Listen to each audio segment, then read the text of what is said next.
When I questioned the unilateral creation of a family card for his in-laws, Robert chuckled and casually responded, "Because they're my family. It's only natural for them to have a family card, right? Got a problem with that?" His tone carried a hint of arrogance, a side of him I had never encountered before. Was this the real Robert, or had he always been like this? He continued, "If you knew who took you in when you were all alone, you wouldn't be able to say such things, would you?" I was taken aback by his condescending tone.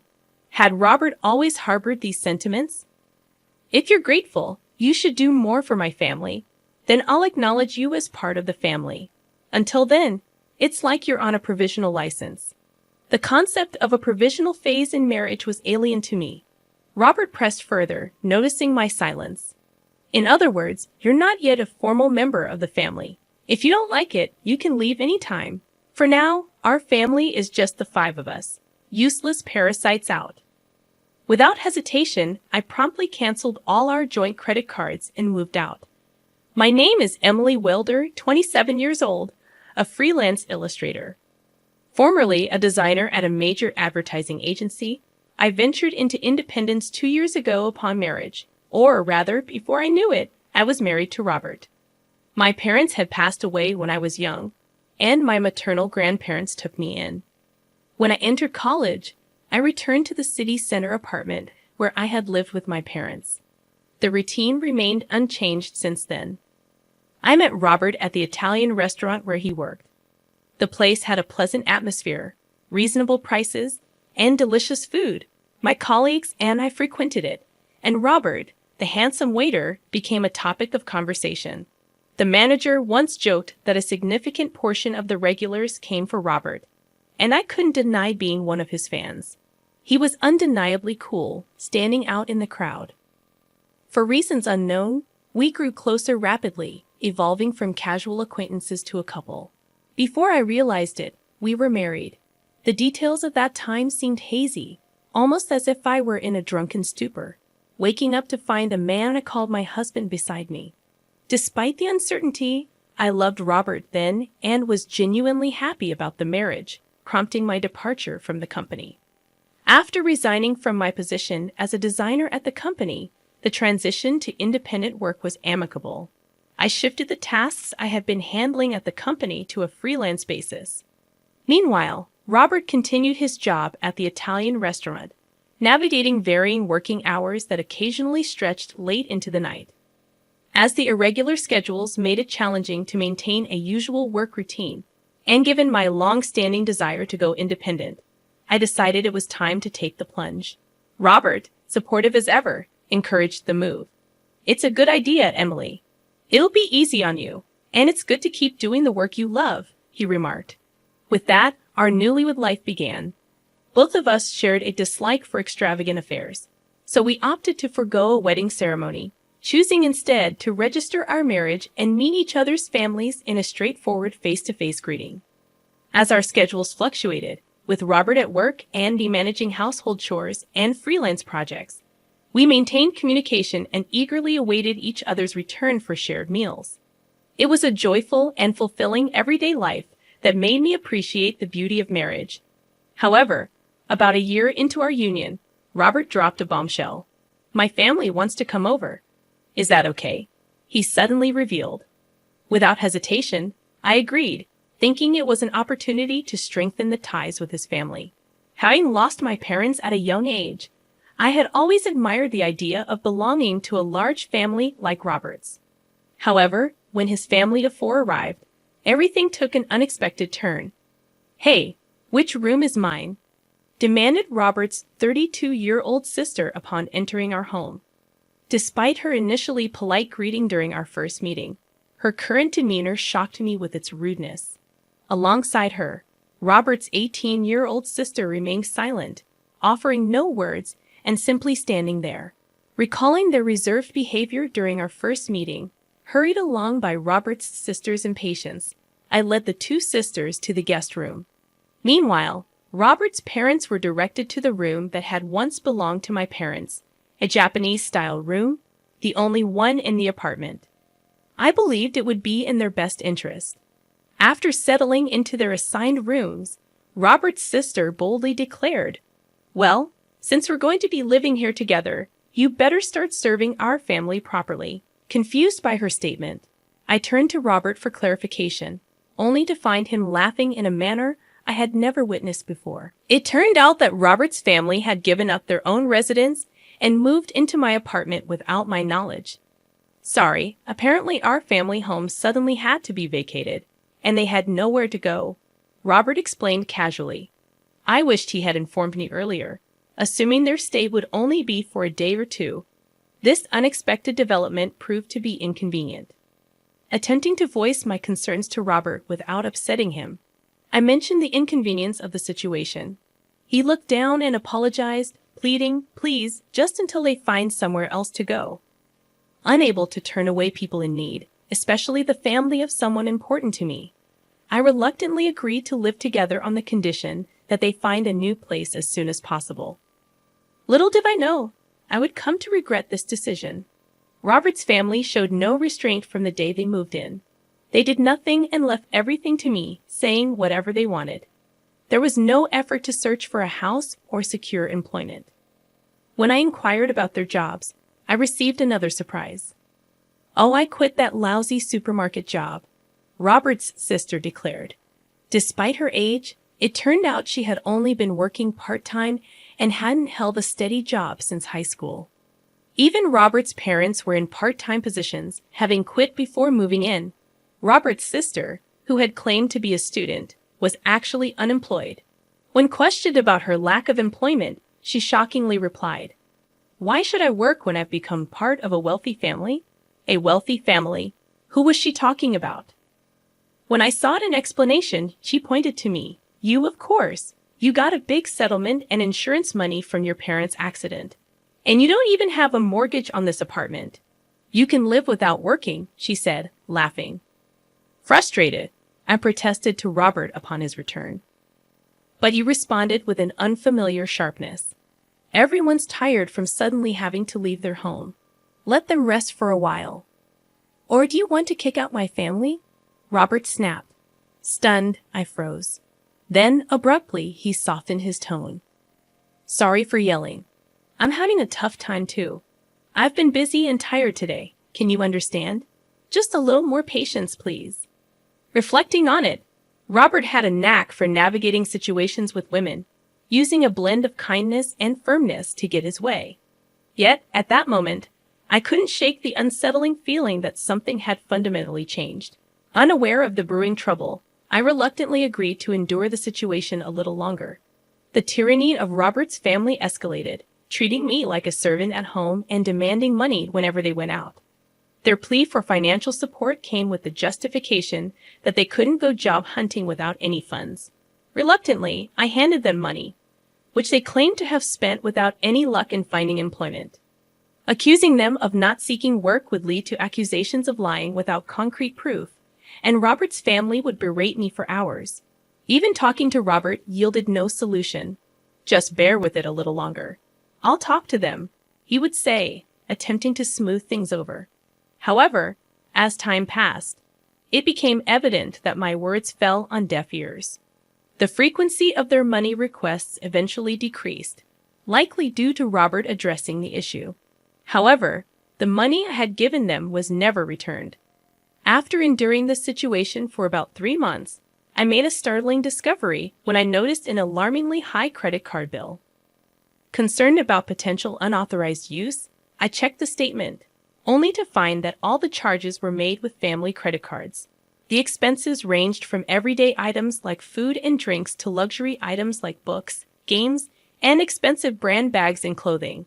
Each transaction was marked with a number from 1 to 5, indicating the use of 5 family credit cards. Surprisingly, these credit cards were issued in my name without my knowledge. When I confronted Robert about this unauthorized issuance, he casually remarked, "Well, you complain when they say they have no money, so what choice do I have?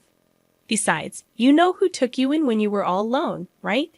Can you really say such things to the important family of your benefactor?" His arrogant tone left me in stunned silence. Was Robert always like this? He went on to say that if I was truly grateful, I should serve his family more, and only then would he acknowledge me as part of the family. Until then, consider it like being on a provisional license, a term unfamiliar to me in the context of marriage. Robert, noticing my silence, pressed further, declaring that I was not yet an official family member. If I didn't like it, I could leave any time. Now it was just the 5 of them in the family, and I was labeled as a useless parasite, told to get out. It was at that moment I realized Robert's true nature, and shocked to my core, I contemplated divorcing him. I began questioning why I had married him in the first place, wondering if my initial attraction was merely superficial. As I headed to the restroom, Robert approached me, remarking, "You seem different from other people, Emily. I don't know how to put it, mystical." Sorry, it's not something I should say to a customer. His unexpected comment lingered in my thoughts, and gradually, I started to perceive Robert's subtle tactics. In hindsight, it seemed like a calculated strategy to make me like him. Recalling a colleague's jest about me being a wealthy individual living alone in a condo, I realized it was right after that remark that Robert initiated small talk with me. Perhaps he was after my perceived wealth and the condo. To be honest, Robert wasn't my typical type. To put it politely, he was modern, to be blunt, somewhat frivolous. I had a preference for mature men who could engage in quiet and serious conversations. Yet despite these differences, I found myself falling for Robert. It puzzled me how I, who usually had a discerning taste, could be swayed by his charms. He was the so-called handsome guy, and it must have been effortless for him to captivate someone like me. Unaccustomed to men and still new to the workforce, I reluctantly admitted that I had succumbed to his tactics and ended up marrying him. The realization left me frustrated and embarrassed, stirring an urge to destroy everything in the house. However, I restrained myself from acting on such impulsive thoughts. Instead, I decided to plot revenge. To achieve that, I needed to endure this life a little longer. If Robert manipulated me into marriage, I would, in turn, control his entire family. The condo we lived in was purchased by my father with a mortgage shortly after my birth. Back then, it wasn't very expensive, but the area developed rapidly, and now it's considered a luxury condo due to the nearby shopping center. Although spacious enough, having Robert's family around proved to be a nuisance. Working from home, I endured the situation solely for the sake of revenge, as Robert's sister had suggested. The condo had no mortgage payments. When I was 3, both of my parents tragically passed away in a car accident. They were returning from my paternal grandfather's funeral when their car collided with another speeding vehicle on the freeway. Ironically, I was supposed to accompany them, but a bout of the flu and a high fever kept me at home. I became the sole survivor. The mortgage payments were covered by the group credit life insurance, leaving me with only the management fees and property taxes to pay. Robert, upon seeing the amount, offered to contribute a bit more than that to our household expenses, reasoning, "There's no mortgage. So if I put in that much, we should manage Emily's income, right? We'll each use our own earnings for personal expenses." Sounds good, doesn't it? I acquiesced, thinking perhaps he had a point. Up until then, I had been solely responsible for covering all the expenses. I believed Robert's contribution would alleviate some of the financial burden. Looking back, it was a naive decision, but my love for Robert blinded me, and I went along with whatever he suggested. In Robert's eyes, he likely sees himself as the head of the household and my primary supporter, giving him the audacity to label me a parasite. However, the reality is quite different. I bear the brunt of most expenses, utilities, food, social expenses, and entertainment. Now, with the addition of 5 real parasites to my household, it has become nearly impossible to manage on just that amount. I yearn to rid myself of them as quickly as possible, but I feigned ignorance, enduring the situation. I gritted my teeth and allowed Robert's family to freely shop, reminding myself that, in the end, I would be the one laughing. 3 months after deciding to divorce, the day of reckoning finally arrived. Exhausted, I confronted Robert, presenting him with an ultimatum. It's either me or your family. He looked surprised, but I continued without hesitation. None of your family members lift a finger to help around the house. They just dump all their chores on me. I work from home. I'm not just playing around. Yet they treat me like a freeloader and tell me to know my place. Since you're supporting me, I've had enough. As I poured out my grievances, Robert looked at me, smirked, and casually remarked, "Then you should leave. Didn't I tell you before? You're not really a part of this family yet. Giving up like this means you didn't earn your place in the family." I feigned shock and looked at him, trying to comprehend his callous words. "What are you surprised about? If you can't live with my family, then you're the one who has to leave. Oh, and since I'm not at fault, I'll take this apartment as alimony, and I'll take half of your savings as part of the property division." His true intentions became clear, and the revelation was shocking. Someone I once loved and married had aimed for this outcome all along. His entire family's harassment, their attempts to drive me out, everything fell into place. It was a bitter truth to swallow, but I made up my mind. "Fine," I declared, deciding to divorce Robert. "But this condo is mine, and I'm not at fault either." Robert seemed taken aback by my rejection of his proposal, clearly not expecting such a response. Reflecting on it, I realized I had always complied with his demands since our marriage, making me increasingly angry. "I don't want to spend another second with you all. I'll leave now, but you should also prepare to leave." In disbelief, Robert shouted, "It's a joke, right? This is our home. We won't leave." Ever heard of residential rights? You can't just force people out who live here. Ignoring his protests, I left the house and sought refuge at my grandparents' place. I narrated the entire ordeal to my grandparents, explaining the challenges I have faced, and sought their understanding and support until things were resolved. They were shocked to learn about my struggles and scolded me for not consulting them earlier. Tears welled up in their eyes as they expressed concern. "Grandma, Grandpa, I'm sorry for worrying you, but I'll be okay now. Despite appearances, I'm not as fragile as I seem," I reassured them with forced laughter, tears welling up in my eyes. The day after I left the apartment, Robert reached out to me immediately, expressing confusion and demanding an explanation. "What's this all about? What are you referring to, the certified mail?" he questioned. I was impressed by the swift action of my lawyer, to whom I had entrusted the divorce proceedings. I had informed them the day before about leaving the house, and they had arranged for everything to be delivered promptly. "I'm not paying any alimony, and I'm not leaving the condo. Just so you know," Robert declared confidently. However, I responded, "Legally, you have an obligation to pay, and you don't have the right to continue living in that apartment." I asserted my claim, stating that the apartment was mine as well since we were married. "If you insist, then pay me half its value to buy me out," I suggested, countering his arguments. "Such an absurd claim. Talking like this is getting us nowhere. Please communicate through my lawyer from now on," I concluded, ending the call. As expected, he called again the next morning, repeating the same line as the previous day. "Hey, what's this all about?" he questioned. Unimpressed by his lack of creativity, I responded, "What are you referring to? The card's not working." "What did you do?" I revealed that I had canceled the card that was mine, and since he was using the family card, it stopped working as well. I explained, "You paid the apartment's management fee and property taxes for just the first 2 months.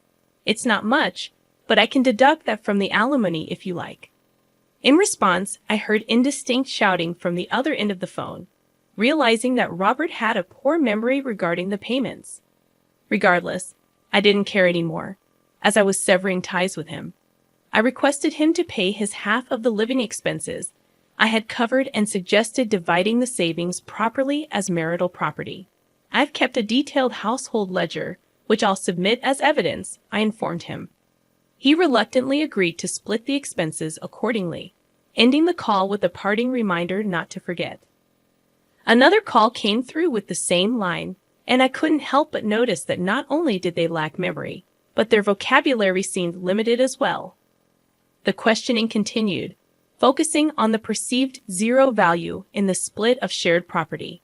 They insinuated that I must be rolling in cash from my parents' insurance and alimony. Patiently, I clarified that my pre-marriage savings were not part of the shared property. And since we had no savings after marriage, the total naturally amounted to zero. I explained the situation, but their skepticism persisted. I firmly stated, "From now on, please communicate through my attorney. I won't be speaking to you directly anymore." Goodbye, and promptly hung up, blocking Robert's number. 2 months after my departure from the house, Robert and his family finally vacated the apartment. Not due to a change of heart, but because they couldn't sustain their living. Robert's income alone wasn't sufficient for a family of 5 accustomed to extravagant shopping with my card. Deliberately allowing them to use the card, I anticipated this outcome. Faced with financial strain, they pestered Robert for shopping money, resorted to stealing from his wallet, and blamed him for their predicament. Furthermore, I had arranged for the electricity, gas, and water to be cut off since I had no plans to live there. Unable to bear the extreme conditions, they eventually left the condo. As for their whereabouts, I neither knew nor cared. Robert initially tried to tough it out but gave up due to the lack of electricity and bathing facilities. The divorce proceedings progressed faster than expected, not because of a change of heart on Robert's part, but because he had cheated on me during our marriage. He had started making moves on someone, thinking he could kick me out. His infidelity became apparent when he bragged about owning a luxury apartment in downtown, luring young girls there. His family overlooked his behavior, given his handsome appearance. Before leaving, I had installed cameras in various places in the house, capturing all the evidence of his unfaithfulness. When confronted with this evidence during the divorce negotiations, Robert turned pale and pleaded for reconciliation. However, having no intention of reconciliation, I demanded a hefty sum in alimony for all the wrongs he had committed. Realizing he couldn't pay, he borrowed as much as possible from his company, and I took whatever I could get. Threatening to sue him for fraud over the family card, he reluctantly agreed to my terms. The divorce was finalized, and I found refuge at my grandparents' place. The apartment, once treasured because my parents left it to me, now held less sentimental value.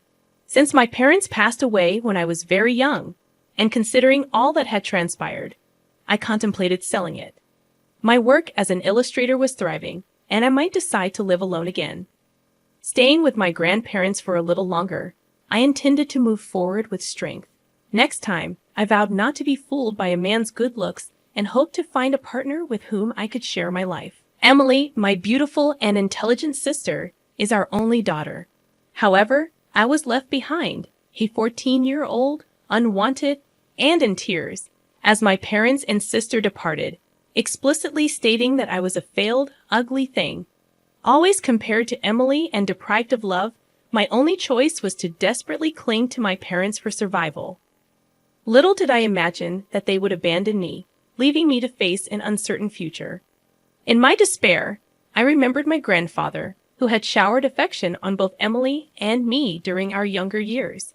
Seeking his guidance, I reached out to him, confessing that I felt abandoned because of my perceived ugliness. To my surprise, my grandfather reassured me, telling me not to worry and assuring me that I wasn't ugly.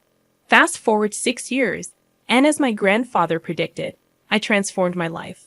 Becoming a top model, I found success, while my parents, ironically, started asking me for money, refusing to yield. I had grown strong and had crucial allies by my side. Now 20 years old, my name is Samantha. My relationship with Emily, once strained, had evolved. We were close when we were younger, but as she became a local celebrity known for her beauty, our parents' favoritism became evident. They entered her into beauty contests, praised her, and neglected me, leaving me feeling unwanted and unloved. Despite the harsh discrimination, I held onto the happy moments with Emily, but our parents' actions reached a breaking point when they announced they were moving to New York for Emily's career. In a cruel twist, they revealed that they had no intention of supporting my education, leaving me alone, unprepared for the future. Desperate and abandoned, I recalled my grandparents, the once cherished figures in my life. With trembling hands, I dialed my grandfather's number, seeking refuge from the storm created by my parents. To my relief, my grandparents came to my aid, offering me a warm and loving home. In the years that followed, I faced challenges, transferred schools, and pursued my dreams.